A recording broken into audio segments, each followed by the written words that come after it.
நாள் நம்ம கேள்விப்பட்டாலும் அதுல இருந்து நம்ம நகையை எவ்வளவு சேஃபா வச்சுக்கிறது அப்படின்ற அந்த பாதுகாப்பு வழிமுறைகள் எல்லாம் வந்து நம்ம சைட்ல நம்ம எடுக்கணும்னு நினைக்கிறேன். எத்தனை பேருக்கு வீட்டுல சிசிடிவி கேமரா இன்ஸ்டால் பண்ணிட்டீங்க அப்படின்னு கேட்டா ஒரு கேள்விதான் இல்லையா? அது எதுக்கு தேவையில்லை, பாத்துக்கலாம், அது வீண் செலவு அப்படின்னு கடந்து வரும்.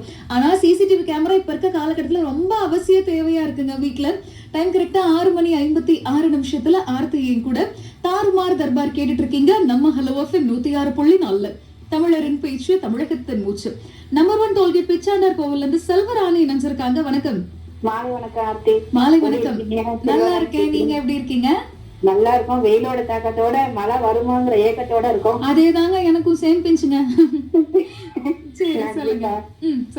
பாத்தீங்கன்னா நகை திருட்டு நிறைய போயிருக்கு.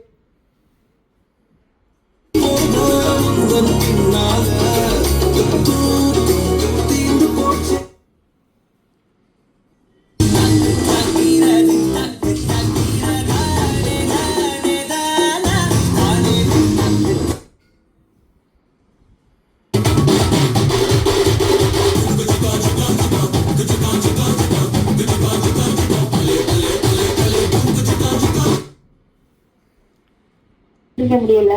ஓகே, அது எப்படிங்க இருந்தா கண்டுபிடிச்சிடலாம் தானேங்க? போலீஸ் வந்து இன்வெஸ்டிகேட் பண்ணாங்கன்னா கண்டுபிடிச்சிடலாம். கண்டுபிடிச்சாலும் அவங்க வீட்டுக்கு தானே வச்சுப்பாங்க, தெருவுக்கு வச்சுக்க முடியாது இல்லையா? ஓகே, ஏரியால இருக்கவங்க ஒன்னா சேர்ந்து ஒரு முடிவு எடுங்க. அப்படி அது மாதிரி கமிட்டி மாதிரி அப்படி பண்ணா மட்டும்தான் உண்டு. ஓகே, உங்க வீட்டுல நீங்க ஏதாவது ரொம்ப தூரம் வெளியூர்ல 2-3 நாள் போறீங்கன்னா வீட்டை தனியா பூட்டி போட்டுட்டு போறதுக்கு இன்னைக்கும் பயமா இருக்கா? கண்டிப்பா எல்லா இடத்துலயுமே எல்லா வீட்டுல பூட்டிட்டு போனாலும் பயமா இருக்கு, கழுத்துல போட்டுட்டு போனாலும் பயமா இருக்கு. அவ்வளவுதாங்க, வேற என்ன ஆர்த்தி சொல்றது? இதுதான் உங்களுக்கு கேள்விக்கான பதில் அப்படின்னு சட்டுன்னு போட்டு உடைச்சிட்டாங்க பதில செல்வராணி.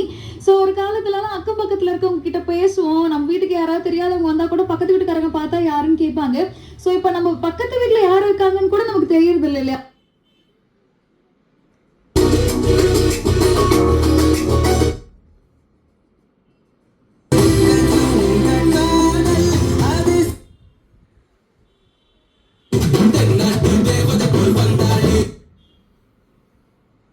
செயின் இன்னைக்கு நைட் டைம்ல வேலை முடிச்சலாம் போகும்போது போட்டுட்டு போக முடியுதா? இல்லங்க திருட்டு பயம் நிறைய இருக்குன்றீங்களா? கால் பண்ணுங்க, பேசுவோம்.